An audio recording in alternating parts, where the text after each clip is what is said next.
My sister gave me this Coca Cola glass because it's broken. Well, it's chipped, so it's unsafe to drink from. So we're gonna turn it into art. There's actually quite a few little chips here that need to be patched up, but I just know how much she loved this glass. So here's the plan. Fix it up, paint it all retro-like, and then give it back to her as a surprise for her birthday. And it will be like a nice little vase, if all goes to plan.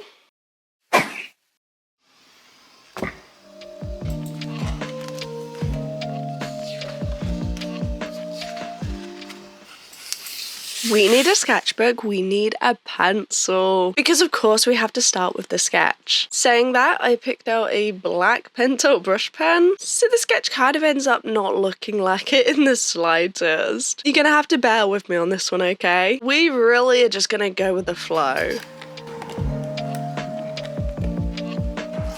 The theme is retro. Both me and my sister had this idea in our heads of a retro glass and looked online, couldn't find anything. Basically, it had swirls and stars. It was like a really crazy pattern over the entire thing, like one of those old glass bottles. And we think maybe it was actually a limited edition one that was brought in for the London 2012 Olympics. And maybe that's where the idea came from, because I have searched the entire internet and I cannot find it. So a lot of this was done from memory, what I thought it kind of looked like. And we end up doing something quite different to this. The thick black lines you can see are actually where the clay is going to go. Unfortunately, because I filled it in, I wasn't able to add colour on top. But the clay is what we're going to use to rebuild the edge that's all chipped, and then add a couple of other pieces in to try and make it all blend. But I don't know how this is going to work, clearly.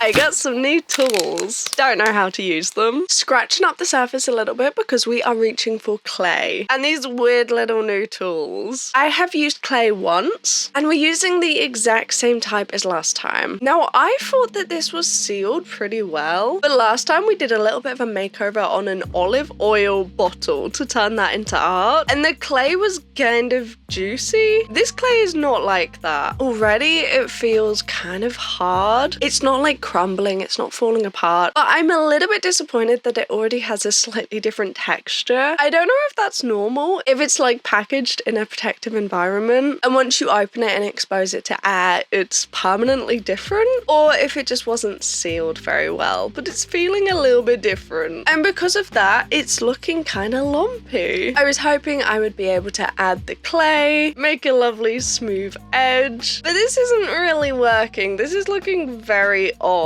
I cannot smooth this clay out. I can't make it blend into the glass. I can't make the bumps disappear. How weird is this project looking already? We're gonna add super glue and we're gonna have to move on.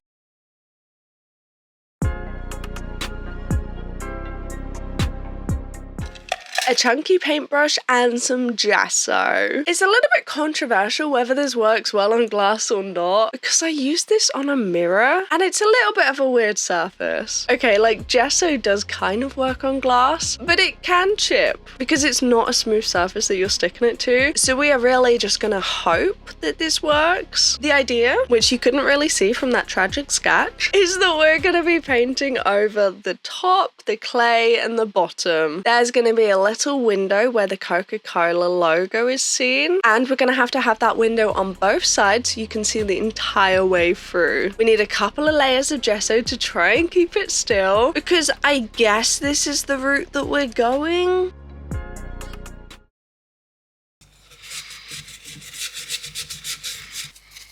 Let's quickly move these out of the way because the medium of choice are these acrylic markers. If you've watched the channel before, you'll know that I absolutely love acrylic markers. Yes, it could be easier to use a paintbrush and regular acrylic paint, but we're going to be filling this glass with as much color as possible. So using acrylic markers means that the paint colors are already mixed. We can just grab a color and go. If I was mixing all of these colors separately, I think think it would have taken days. Also, acrylic is a little bit thicker, so it would have taken a while to dry. These markers actually seem to dry pretty fast, which I was quite impressed with, considering I'm holding it. Don't get me wrong, there were a lot of times that I couldn't actually physically move my hand because there was so much wet paint. We have swirls, we have loops, we have lines and stars. Whatever this mysterious retro style is, I guess this is kind of how I remembered it. I think at the moment it's looking a little bit more like graffiti. It's looking a little bit odd, and we have so many different areas to cover. Focusing on the front at the moment to try and get the majority done, but there are still so many little gaps to fill before we even move on to the other side. And there isn't a set background. I'm filling in the gaps with a ton of different colors, trying to make this as chaotic and fun as possible, and doing the exact same on the back.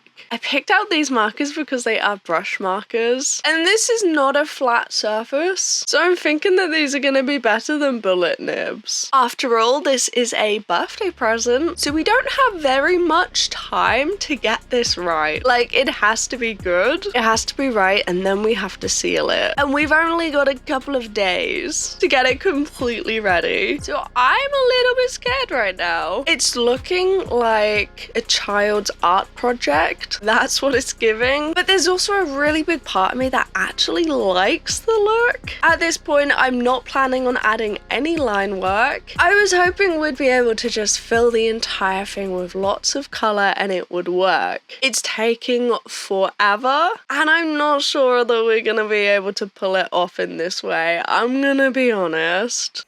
In the early days of all this process, I told Grady, Sandy has to get me through this. I think the process would have been a lot faster if we started with bigger swirls, bigger stars, and bigger lines, because there are so many gaps that we need to fill. And it's also super important that we don't have any of the wet paint touch each other, because if it does, it's gonna bleed absolutely everywhere. Luckily, I do have quite a bit of experience with the acrylic markers now. We use them a lot on this channel. We use them for the Create This Book, for the Daily Doodle Diary, for the crazy makeovers, just like this. And whilst we've got the outside completely done, I think the outside is done, we've also got this weird section in the inside, which is super difficult to get to, but we have to. We can't just leave that white, right? We're gonna leave this to dry, come back to it, and then figure out how to save the art project.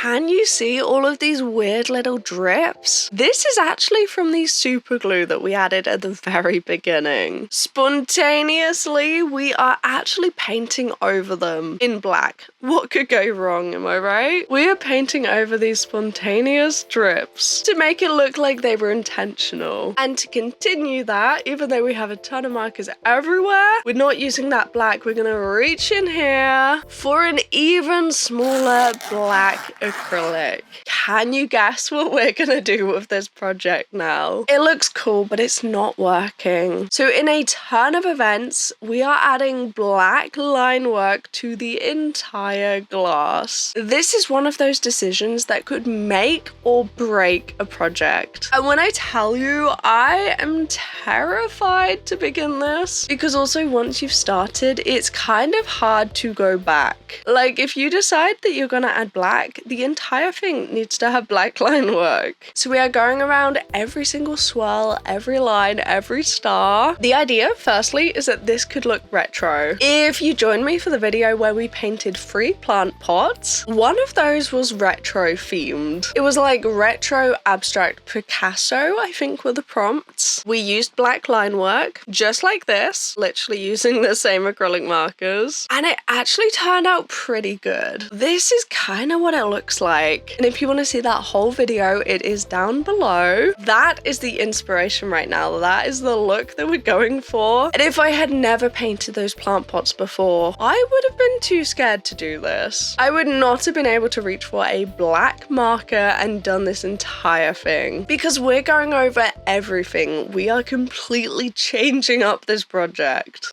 But we do need the thinner marker, because some of these lines are pretty wonky. I don't know what it is, but I am really struggling to make these lines look good. They don't look crisp. I don't know if it's painting on gesso on a glass or painting on gesso on clay, or maybe it's user error, but they do not look good. With this pen, I can be a little bit more detailed. Try and neaten up some of those lines so that it looks a little bit less like a child did it.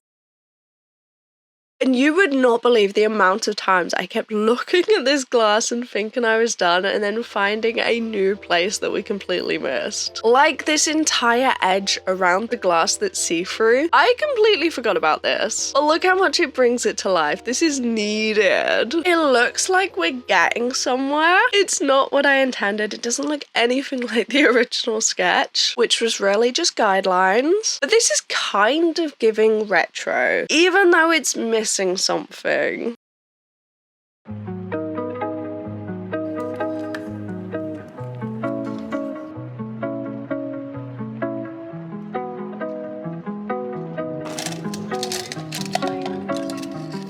I think this brush here has the hardest bristles that I own. And I have an idea. We're using black, we're using blue, and we are gonna dry brush on this glass. I know the project has already taken so many twists and turns, but we are now on the final biggest one. I had the idea to use dark paint and dry brush over every single thing that we've done. Like all of those lovely colors, all of the line work. We are dry brushing over every single part. It's either gonna make this art project or break it. And honestly, it might just be personal preference. But I think it's done, so we're reaching for the satin varnish. This is indoors and outdoors, so I think it will be perfect.